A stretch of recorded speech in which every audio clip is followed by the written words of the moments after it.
Hey guys, welcome back to Shep Talk.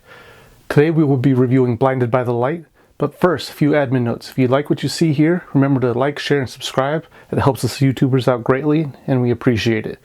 Second note, I am doing a giveaway still, so stay tuned to the end of this video to get all the details on that. Blinded by the Light is inspired by the true events of Javed Khan, who grew up in Britain in 1987 in a traditional Pakistani family, who don't understand his desire to want to be a writer. But enter the boss, Bruce Springsteen, to give Javed Khan some inspiration and fulfill his dreams. What is up with Hollywood recently? They have been giving us these great movies with great soundtracks.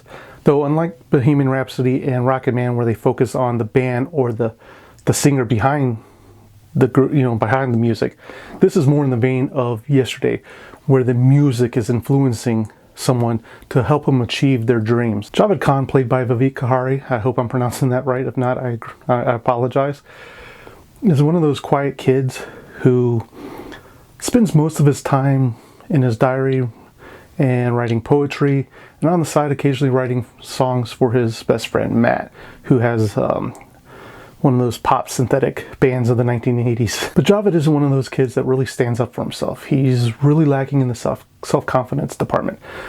And part of that is due to the fact that his father is that traditional Pakistani man that you do everything for family. There is pretty much no I in team.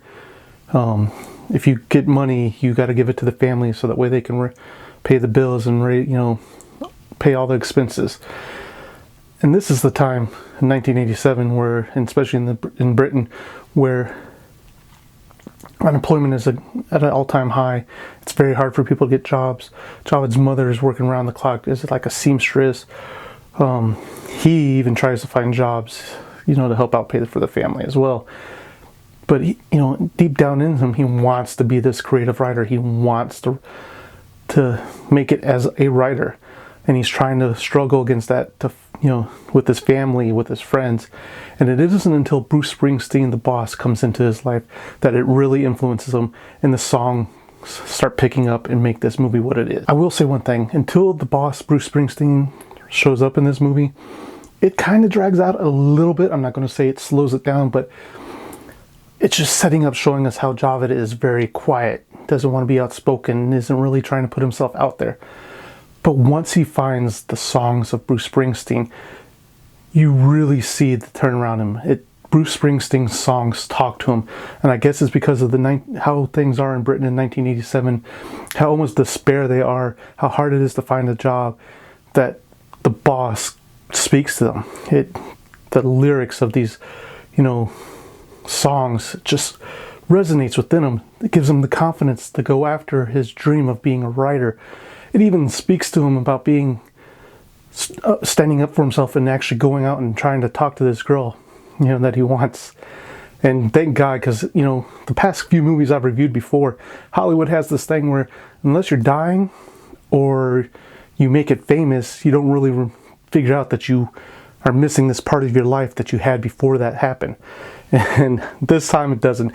Javed actually gets up the courage, goes and sings his way to the girl. And, of course, typical of fashion, and I'm sure based on Javed's life, gets the girl. Thank you, Hollywood, for giving us something now and recently. But I will say, too, in this movie, not everything is great. Yes, Javed finds the boss, and he starts gaining confidence, and he starts writing, and he's making headways and having a girlfriend. But he also kind of loses focus on what's important as well. He's getting his confidence, but he's also kind of losing focus about his family, his friends.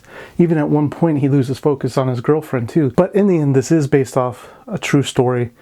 And so everything kind of wraps up very nicely at the end. I don't want to say too much because I really don't want to give away the ending to this story. I don't want to give away the conflict that happens within this story. I'm sure most of you can figure out what's happening with the traditional Pakistani family raised in 1987 Britain. There's a lot of things going on that I could speak about. But I will say this cast in here is amazing. The ensemble, they all work together. The chemistry is there. It's just a great performance, no matter if you're looking at Javed, Eliza, or the rest of his family, or his best friend. They just seem to all have their own little built-in story, and you feel it. When something happens to one, you feel it inside, you understand it. I will say one thing that I think Blinded by the Light is doing better than, say, the movie Yesterday, is Blinded by the Light is coming out in August, where Yesterday came out in July, and came out with blockbuster movies surrounding it, like, currently Spider-Man Far From Home is out, Lion King is coming out. Yesterday is a good movie, and I highly recommend it to people, but it came out in a month where it's not going to get what it's due. Blinded by the Light is coming out in August. There's not a whole lot of big blockbusters. You're at the down end of the summer movie season, and Blinded by the Light is a good movie to go see. Now, with that being said, I'm giving it 3 out of 5 Sheps. Like I said, it's a good movie. It's not phenomenal. It's not mind-blowing. It's not out of this world. But it is a good movie, and I highly recommend people going to check it out. So, again, I give it 3 out of 5 Sheps. Thanks again, guys, for staying to the end of this review. As I mentioned before, I am doing a giveaway. This is for a signed 8x10 of Michael Shanks. He played Daniel Jackson in Stargate SG-1. All you have to do to be entered to win this 8x10 is 1, be a subscriber to my page, 2, share this video, and 3, comment down below with what your favorite movie is that has an awesome soundtrack in it. Thanks again for watching, guys, and I'll see you at the next review.